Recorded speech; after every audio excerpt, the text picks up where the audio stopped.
CBS 42 was the first to tell you bankruptcy was being considered for George Washington Carver Memorial Gardens. Good evening, I'm Sherry Jackson. And I'm Trent Butler. We are also the first to shed light on the lack of documentation from the cemetery on file with the State Department of Insurance. And today we are learning more about both of those developments and also how families are carrying on with their funeral plans despite the cemetery's closure.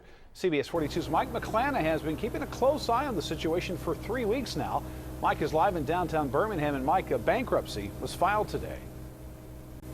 It was, Trent. Here's the filing, and as big news as this is, it's not the only news today or this week. Also this morning, representatives from the Alabama Department of Insurance were on site at the cemetery to survey the property, and later in the week, we're told there are actually some funerals planned at the cemetery, but these will not involve the management.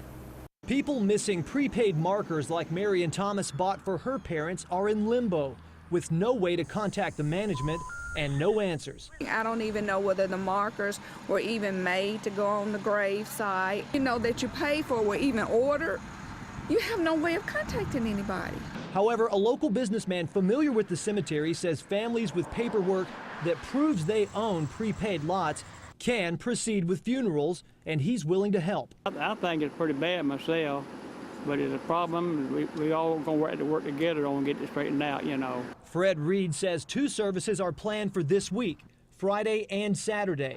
Also planned for this week, bankruptcy, according to State Representative Wandalyn Gavan. Carver's attorney will be seeking the court to name a trustee, an interim trustee that will come in, and then that trustee, of course, under the Chapter 7 laws, will begin the processes of speaking and communicating with the various creditors, anyone who is associated with Carver Cemetery, and of course the patrons. But filing or no filing, Gavan says the investigation continues into what's been going on at the cemetery. And I think where we are with as it relates to the state, that they're doing their due diligence to make sure that all of the pieces of this puzzle is in place, because at the end of the day, I question the state now, and my question to them is, how has this gentleman been able to operate Carver Memorial Gardens all of these years without having any type of certificate of authority? Late this afternoon, we did speak to the bankruptcy attorney for the cemetery, Fred Garfield. He confirms that there is a trust, and he estimates there's upwards of $500,000 in it. Now, Garfield says that that money may be set aside and reserved for the care of the cemetery.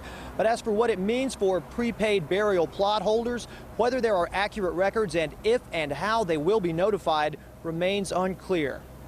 I believe that there are records available. Collecting up the records and vetting what's in those records is the task at hand presently.